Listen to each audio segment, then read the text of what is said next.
মৌ, আপনার সঞ্চয় সত্তাকে আবার সজ্জীবিত করতে আমি ঠিক কি করতে পারি? আচমকা এমন কথায় অপ্রস্তুত হলো মৌ। সাথে থাকা ব্যক্তিটির দিকে এক পলক চেয়ে সামনে হাঁটলো সে। তবে ফাহাদ ও পেছন পেছনে তার সঙ্গী হলো, বলল, বৃষ্টি হবে হয়তো। ভিজতে আমার সমস্যা নেই। তবে আমারও নেই। থামলো মৌ। অতঃপর ফাহাদের দিকে পূর্ণ দৃষ্টি দিয়ে বলল, বেশ কি চাইছেন দেখুন। আপনাকে? সাবলীন গলায় বলল ফাহাদ।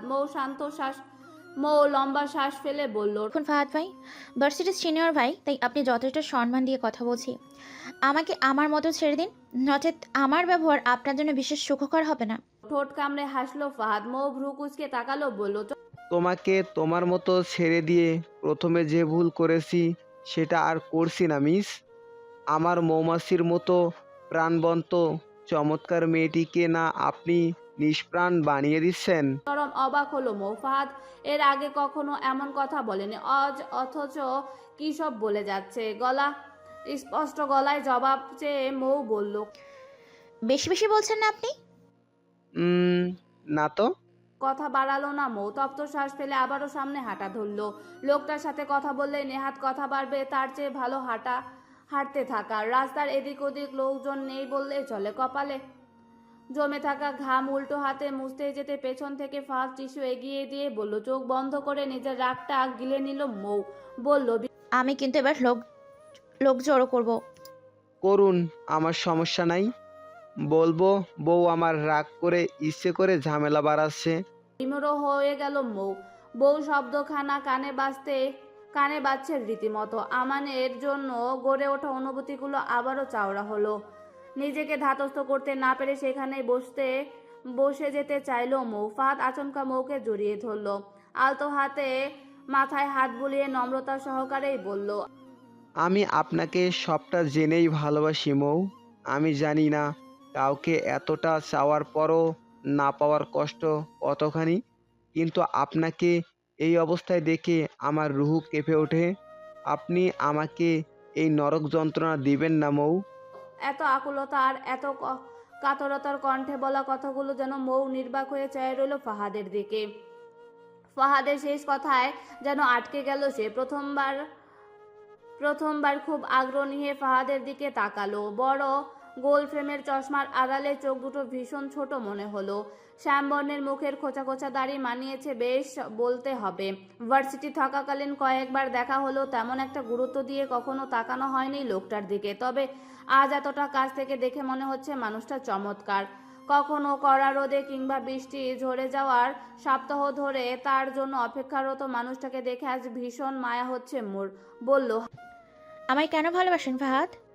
আমার ব্যস্ত শিডিউলের ব্যতিক্রম করা এই রমণীকে কারণে অকারণে ভালোবাসতে ইচ্ছে করে। হাসলো মৌ। আজ বহুদিন পর হাসলো সে। অতঃপর কাঁধের ব্যাগটি শক্ত করে ধরে খানিক এগোলো।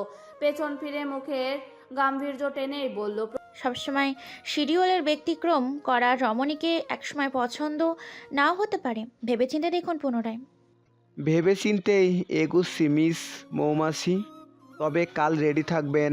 প্রশ্নবিদ্ধ চোখে তাকালো মৌ। ফাহাদ ঠোঁট কামড়ে হাসলো, বলল, একটা বড় সারপ্রাইজ পেতে চলেছেন আপনি, তাই অপেক্ষা করুন।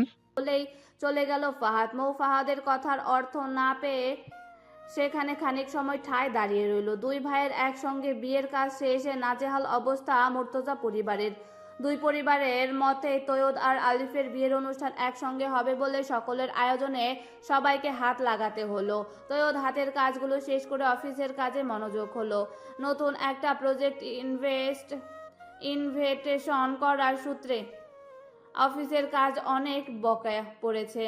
হাতে ল্যাপটপ নিয়ে সোফায় বসতেই তিতির দৌড়ে এলো, বলল, তো ভাইয়া, তাড়াতাড়ি রেডি হয়ে নাও, একটু পরই আপুদের বাসায় যেতে হবে।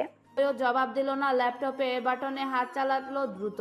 তৃতি তিতির তৈয়দের গা ঘেঁষে বসে পড়ল, বলল, ভাইয়া, সন্ধ্যা 7টা বাজে, একটু পরে যেতে হবে। সবাই রেডি হয়ে গেছে, তুমি শুধু বাকি। কাজটা শেষ করেই যাচ্ছি। বিয়ে আগে না কাজ? দুটোই সমান গুরুত্বপূর্ণ। হতাশ হলো তিতির। একটু পরে হলুদের অনুষ্ঠান নাজিয়াতের বাসায়, অথচ তার ভাই এখনো রেডি হয়নি। তখনই আসমা শিকদিশা এসে তৈয়দের হাত থেকে ল্যাপটপ নিল, কড়া গলায় বলল, তাড়াতাড়ি রেডি হয়ে আয় তোয়াদ, কোনো কথা নয়। যাচ্ছি আমি একটু। তৈয়দ কথা শেষ করার আগেই থামিয়ে দিল আসমা শিকদার। একটু পর হলুদের অনুষ্ঠান, সে কিনা এখনো তৈরি হয়নি। অগত্যা মায়ের কথা নিজের রুমেই চলে গেল তৈয়দ। খানিক বাদেই রওনা হলো নাজিয়াতের বাড়ির উদ্দেশ্যে। নাজিয়াতের হেমন্তীর সাজগোজ সবেই শেষ হলো। তাদের অন্য কাজিনগুলো এখনো সাজগুজেই ব্যস্ত। নাজিয়াত নিজেকে একবার ভালো করে আয়নায় দেখে নিল। বাসন্তী রঙের শাড়ি আর গোলাপি জারবেরা ফুলের গয়নার দরুন ফুটেছে। পাশে হেমন্তী দাঁড়ালো। দুই বোনকে একই সাজ পোশাক নিজেকে রাঙিয়েছে। হাসলো দুজনেই।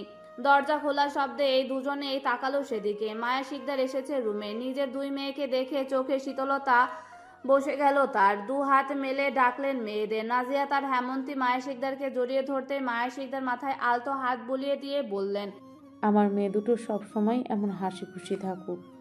একটু পর মুর্তজা পরিবারের আগমন, সারা বাড়ির সমাগম হলো। সবাই ছাদে চলে গেলেন।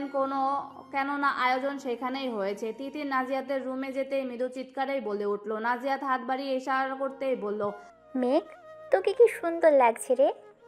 তোমায় কম লাগছে নাকি? হুম হুম। কিন্তু আজ কোণে তোমরা দুজন, তাই তোমাদের উপরেই সবার ফোকাস থাকবে। নাজিয়াত মুচকি হাসলো। হেমন্তী ছাদে যেতে ভীষণ তাড়া দিতেই তিতির দুষ্টু হেসে বলল, ওহো, ভাবির তর সইছে না দেখো। 1 মাস আগে আঁত করিয়ে বসিয়ে রেখেছে, চুটিয়ে প্রেম করেছি বিয়ের আগ পর্যন্ত। এখন শুধু তোমাদের বাসায় আলিফের রুমে নিজের উপস্থিতি দেখার জন্য তর সইছে না গো আপু। হাসতে হাসতে বলল হেমন্তী। নাজিয়াত হঠাৎ অন্যমনস্ক হলো কিছু একটা ভেবে। তিতির খেয়াল করেই বলল, কি হয়েছে মেঘ? অনু আর আরসাল এখনো আসলো না আপু? রাস্তায় হয়তো। আর এরা যে কি পরিমাণে একজন আরেকজনের সাথে লড়াই করে তা তো জানোই। ঠোঁট কামড়ে হাসলো নাজিয়াত। এদের কি করা বোঝায়। আনায়া আর আরসাল একে অপরের সঙ্গী। দুজনেই দুই মেরুর মানুষ হলেও একে অন্যজনকে ছাড়া নিষ্প্রাণ। ভারী লেহেঙ্গা ধরে নিজেকে সামলে দেওয়ার কেমন কঠিন হয়ে পড়েছিল আনায়ার জন্য। লেহেঙ্গা ধরবে না হাঁটবে সেটা নিয়ে দিশেহারা অবস্থা। কাদো কাদো হয়ে নাজিয়াতের দিকেই তাকালো। নাজিয়াত হতাশ হলো। সে কোণে হয়ে এত ভারী জামা পরে, আর এদিকে বান্ধবী ভারী ড্রেস কোণে কার্পণ্যই করেনি। মাথায় হাত নামিয়ে আরসালকে দেখালো। আনায়া লেহেঙ্গা ধরে ওকে সামনে এগিয়ে দিচ্ছে। স্বস্তির নিঃশ্বাস ফেলল সে। আরসাল আনায়াকে ধমকে বলল, নিজে তো একটু বোন, আর জামা পরিস 50 কেজির। বাজে কথা বলিস না আরশাল, লেহেঙ্গাটা বেশি বড় হয়ে গেছে, ট্রায়াল দেওয়া হয়নি তাই। তোর অভিজ্ঞতার জন্য এখন নিজেকে তোর বডিগার্ড বানিয়ে রাখতে হচ্ছে। সেটা না, একটু হলে সমস্যা কই। চুপচাপ নাজিয়াতকে হলুদ লাগিয়ে এক কোণে বসে থাকবে, না হয় আস্ত থাকবে না। আজ আমায় বেশ সুন্দর লাগছে। আমি জানি ওই একটু আগেই একজন ছেলে নাম্বার চাইলো, আর কয়েকজন হাঁ হাঁ করে তাকিয়ে আছে। বেশ ভাব নিল আনায়া বলল। আরসাল বিনা বাক্যে মৌনতায় পালন করলো। আরসালকে চুপ থাকতে দেখে স্বস্তি পেল না সে। নাজিয়াতকে হলুদ লাগিয়ে আরসাল ছাদের বিপরীত পাশেই চলে গেল। শোরগোল আর মানুষজন এখানে নেই। পাঞ্জাবির পকেটে হাত গুজে দেওয়ালে হেলান দিয়ে দাঁড়িয়ে অন্ধকার আকাশের দিকে অপলক চেয়ে রইল। আজকাল এত সব কোলাহল কেমন একা একা লাগে তার। পাশে কারোর উপস্থিতি টের পেতে আরসালাল তবে তাকালো না। সে জানে পাশে কে। মেয়েটার উপস্থিতি সে কয়েক ফুট দূরত্ব থেকেই টের পায়। আনায়া চুপচাপ দাঁড়িয়ে রইল আরসালানের গা ঘেঁষে। দু হাত পেছনে দেওয়াল ঠেকিয়ে পাশ ফিরে আরসালানকে দিকে চাইল। মৃদু স্বরেই বলল, কারো অপেক্ষা করছিস নাকি? আরসাল এবার পূর্ণ দৃষ্টি দিল আনায়ার দিকে। আনায়ার পাশে তার বলিষ্ঠ হাতগুলো দিয়ে আটকে দিল তার সম্মুখে। বলল, আজ একটা কথা তোকে ক্লিয়ার করি, আমি বড় লোক নই, তোর বাপের মতো, কিন্তু তোকে আমার সবটা দিয়ে নিজের মতো করে আগলে রাখবো। রাজি? হতভম্ব হয়ে চেয়ে রইল আনায়া। এমন ভাবে কে প্রপোজ করে? আশ্চর্য। চোখ ছোট ছোট করে চাইল আনায়া। আরসালানের বুকে এক আঙ্গুল ঠেকিয়ে দিয়ে এখানে জায়গা দিচ্ছিস, অথচ এমন রসখসহীন কাঠখোট্টা প্রপোজ। বলল। আনায়া নরম হাতের কবজিতে ধরল আরসাল। বুকে পুরো হাত মেলেই ধরে বলল, এখানে সে কবে থেকে আসিস? এখন শুধু আমার ঘরে আসার ব্যবস্থা করা লাগবে। অধরষ্ট প্রশস্ত করে হাসলো আনায়া। ঠোঁট কামড়ে চেয়ে রইল আরসালের দিকে। আরসাল পকেট থেকে একটা ছোট্ট কৌটো বের করে তার মধ্যে খানিক হলুদ বের করলো। আনায়া অবাক হলো আরসালানের হাতে হলুদের কৌটা দেখে। কিছু বলতে যাবে এর আগে গালে হলুদ রং লাগলো। মুহূর্তে অক্ষিদয় বন্ধ করে নিল আনায়া। হাসলো আরসাল, দাঁত কামড়ে হাসলো। ফিস ফিস করেই বলল, হলুদিয়া। লাল রঙা শাড়িতে নিজেকে দেখে বিমোড় হয়ে তাকিয়ে রইল নাজিয়াত। লাল রংটা এত সুন্দর আগে জানা ছিল না তার। সত্যিই কি রংটা এতই সুন্দর, নাকি আজ এই বিশেষ দিনের বিশেষ মুহূর্তে তার মনে হচ্ছে? কয়েকবার পলক ঝাপটে পেছন থেকে হেলে দুলে হেমন্তী এসে বলল। বসে যে কেমন ফিল হচ্ছে ছোট যা? ভ্রু কুচকায় নাজিয়াত। গরম চোখে তাকাতেই নিভে যায় হেমন্তী। লটকানো মুখেই বলল, না আহারে, তুমি আমার যা হবে ওই বাড়িতে সেটাই একটু একটু বলার চেষ্টা করছি, এই যা। নাজিয়াত মাথায় দোপাট্টা ঠিক করে নিয়ে বলল। সময় নষ্ট না করে তৈরি হ হিমু, ওরা চলে আসবে। হেমন্তী ড্রেসিং টেবিলে থাকা পানির বোতলটা ঢাকনা খুলতে খুলতে বলল, না আমার ভীষণ আনন্দ হচ্ছে গো আপু, আমি আর তুমি একই বাড়ির বউ। ইস! নাজিয়াত হতাশ হয়। তার ভেতরকার অস্থিরতা যেন হাতড়ে বেরিয়ে আসবে এক্ষুনি। অদ্ভুত এক অনুভূতিটা ভিড়ছে মনে। ফোনটা বেজে উঠল তৎক্ষণাৎ। নাজিয়াত ফুস করে শ্বাস ফেলে ডান মাথা ঘোরায়। হেমন্তী ভ্রু উঁচিয়ে বলল, দেবরজি কল দিয়েছে, তর সইছে না গো। খোঁচা মেরে কথা হাসতে থাকে হেমন্তী। নাজিয়াতের রাগ হলো গিলে নিল। মেয়েটা বড়ই পাগলাটে। কমিউনিটি সেন্টারের সামনে কতটা সময় দাঁড়ায় মৌ। মানুষের আনাগোনা এতক্ষণে বেশ বেড়েছে। আন্দাজ করলো আমন্ত্রী সবাই এসে গেছে। নিজের শাড়ির কুচি ধরে এক পা এগিয়ে যায় মৌ। ততমধ্যে পাশে এসে দাঁড়ায় কেউ। মৌ পাশে ফেরে। কালো পাঞ্জাবি আর সাদা সুতির পায়জামা ফাহাদকে সুন্দর লাগছে। রায় দিল ময়ের অবচেতন মন। হাসলো মৌ। ফাহাদ আলতো করে ময়ের হাতটা ধরে বলে, আমার বউকে আজ ভীষণ সুন্দর লাগছে মৌ। ও বিমোড় হয়। কতবার পলক ঝাপটে ফাহাদকে দেখে। একটু আগেই তাদের কোর্ট ম্যারেজ হয়েছে। হ্যাঁ, কোর্ট ম্যারেজ। বিয়েটা ফাহাদ নামক ব্যক্তিকেই তাকে করেছে। বউ শব্দটা তাই আজ থেকেই সে থেমেছে। তার মুখ থেকে শোনার জন্য অধীর আগ্রহ সে বসেছিল। সেই মানুষটা নয়, অন্য মানুষের থেকেই। ব্যথিত হয় ময়ের হৃদয়। এতটা চেয়েও যাকে পায়নি, তার ব্যথাটা হঠাৎ মনলে গ্রাস করলো। ফাহাদ আলতো বাঁধনে শক্ত করে ধরল। সুন্দর কণ্ঠে বলল, আজ থেকে আপনার সকল দুঃখ আমার হলো মৌ। আপনার না পাওয়াকে আমি পুরো ভুলিয়ে দিতে তো পারবো না, তবে যাকে পেয়েছেন সে আমি আপনার মন মতো হব। ও অপলক মানুষটাকে দেখে। লোকটা তাকে এতটা ভালোবাসে কেন? উপরওয়ালা একজনকে ছিনিয়ে অন্যজনকে দিয়ে পুষিয়ে দিচ্ছে বুঝি? কি জানি। চোখে ভিড় করা অশ্রুগুলো মুছে নিল মৌ। বলল, যে আমার ভাগ্যে ছিল না তাকে নিয়ে একটা শব্দও শুনতে আমি রাজি নই ফাহাদ। যাকে নিয়ে সামনে এগিয়ে যাবার শপথ করেছি তাকে নিয়ে আমার মুখের সকল শব্দ। আমি আপনার বউ ফাহাদ, অন্য কারণ নই। ফাহাদ তৃপ্তির হাসি। ঠোঁটের কোণে হাসি ছটা পুলকিত করে হৃদয়। ভেতরে ঢুকতেই চোখে পড়ে আসমানি সাদা রঙের মিশেলে পাঞ্জাবি পরা আমানকে। মৌ ধাক্কা খায়। পাঞ্জাবিটা তারই দেওয়া, তবে এবার নিজেকে ধাতস্থ করে মৌ। শক্ত হাতে ফাহাদকে আঁকড়ে ধরে সামনে যায় আমান। মৌ আর ফাহাদকে আসতে দেখে হাতের কাজটা ফেলে আসে। ফাহাদ মুচকি হেসে কর্মর্দন করতে আমান বলে, আপনাদের সুন্দর লাগছে ফাহাদ ভাই। নত মাথা তুলে তাকায় আমানকে। তার দেওয়া পাঞ্জাবিতে মানিয়েছে বেশ, ঠিক তার কল্পনার মতো। অম্লান হেসে শুধায়, তিতির আসেনি? ওর সাথে আমার দেখা করাটা প্রয়োজন নেই। সেদিনের পর থেকে মেয়েটার সাথে দেখাই হয়নি আমার। আমান পূর্ণ দৃষ্টিতে মৌকে দেখে। এই কয়দিনে মেয়েটা কিছুটা বদলেছে। ধীরে সুস্থেই বলল, আসবে তয়দের সাথে বরপক্ষ কিনা? কথা বল তোরা, আমি নাহিয়াদ আর হেমন্তীর সাথে দেখা করে আসি। নাজিয়াতের সামনে এগিয়ে যায় মৌ। ফাহাদ আর আমান তাকিয়ে থাকে শাড়ি পরা সুন্দর করে হাঁটতে থাকা রমণীর দিকে। নাজিয়াত রেস্টরুমে বসে হাতের আঙুল ফোটায়। চিন্তায় স্বাধীনতায় যেন আজ বন্দী হয়েছে তার। পাশে হেমন্তী বসে বসে বাদাম চিবায়। বিরক্ত হয় সে। মেয়েটার চিন্তা চেতনা ভয় কিছুটাই হচ্ছে না। পাশে কেউ বসার অনুভূতি হতেই নাজিয়াত পাশে তাকায়। মৌ হেসে বলল না। চিন্তা হচ্ছে? নাজিয়াত হাসার চেষ্টা করে বলল, অনেকটা।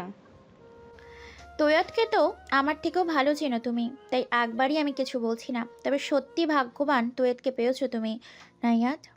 নাজিয়াত মৌকে দেখে খুশি হয়, আলতো করে জড়িয়ে ধরে মৌকে। ভীষণ রকমের পীড়াই ছিল মেয়েটা। অবশেষে হয়তো মুক্তি মিলবে। হেমন্তী নাকের পাটা ফুলিয়ে বলে, না। এখানে আরও একজন বধূ আছে গো। নাজিয়াতকে ছেড়ে মৌ হেমন্তীর দিকে তাকায়। মেয়েটার সাথে তার পরিচয় নেই ততটা, তবে এমন কথায় হাসি পায় তার। মিষ্টি হেসে বলল, হ্যাঁ। তোমাকে তো নাইয়াত থেকেও বেশি সুন্দর লাগছে। হর্ষতা বংশের বড় বউ, তোমাকে ভোলা যায় নাকি? হেমন্তী লজ্জা পাওয়ার ভনিতা করে মৌ জোরেই হাসলো। ততক্ষণে সারা এসে পৌঁছেছে। নতুন সংসার সামলাতে যে মেয়েটা হিমশিম খাচ্ছে রীতিমতো। তিতি সবার শেষে পৌঁছয়। ছোট্ট কদম ফেলে সারার ঠিক পেছনেই দাঁড়িয়েছে সে। নাজিয়াত মৌয়ের দিকে তাকায়। মৌ চোখ জোড়া তিতিরকে এই দেখছে। আমানের সাথে ম্যাচ করে তিতির নিজেও আসমানি সাদা মিশেলের জর্জেট গ্রাউন্ড পরেছে। হাসলো মৌ। বসা থেকে উঠে এসে জড়িয়ে ধরলো তিতিরকে। ধীর গলায় বলে, অমন ব্যবহারের জন্য বড় আপুকে মাফ করিস তিথির। ভীষণ সুইট লাগছে তোকে। তিতির ভেবে পায় না কি বলবে। খুশিতে আহ্লাদে হতে মন চাইলো তার, কিন্তু ময়ের যদি খারাপ লাগে। নাজিয়াত ভারী শাড়িটি সামলে উঠে দাঁড়ায়। তিতিরের সামনে যেয়ে বলল, ভুলে যাও সবটা আপু, সব কিছু শেষটা সুন্দর হচ্ছে, তাই মেনে নিয়ে সবটাকে এনজয় করো, দ্বিধায় থেকো না। তিতির মাথা ঝাঁকিয়ে শক্ত করে ধরলো মৌকে। উল্লাসিত কণ্ঠে বলে, আমায় মাফ করে দিও প্লিজ, আমি তোমাকে ভীষণ মিস করেছি। মৌ আলতো হেসে বলল, আচ্ছা ঠিক আছে, দুজন দুজনকে মাফ করে দিলাম, ওকে।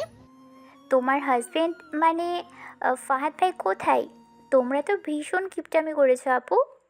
কোর্ট ম্যারেজ করেছো কি না শেষমেশ, তাও আবার না বলে।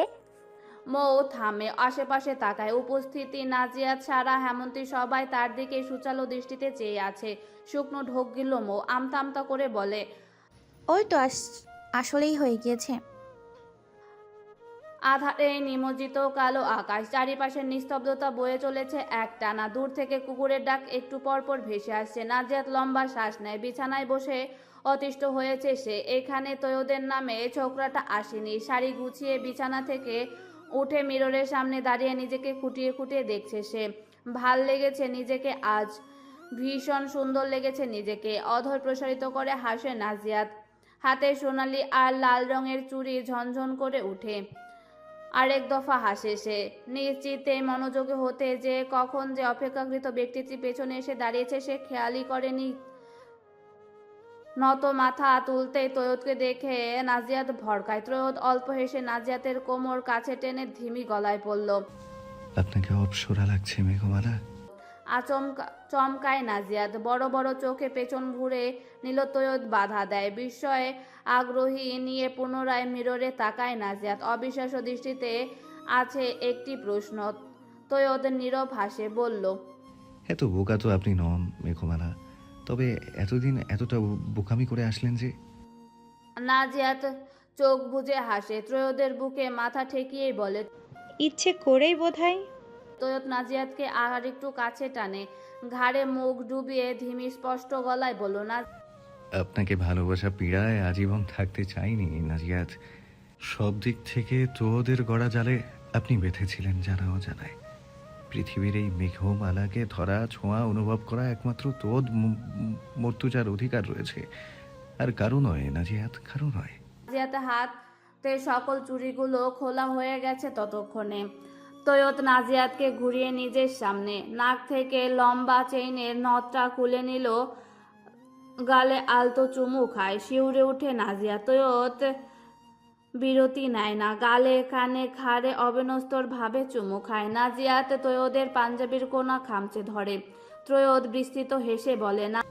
ভালোবাসি মেঘমালা, আপনাতে মত্ত হতে চাই আমি আজ। বাধা দিবেন না নাজিয়াত, প্লিজ। নাজিয়াত হাত সরায়। দু হাতে আঁকড়ে ধরে তৈয়দের গলা। তৈয়দ স্মিত সম্মতি বুঝে নাজিয়াতকে কোলে নেয়। এক অবিন্যস্ত প্রেমগাথার মিলন হয়।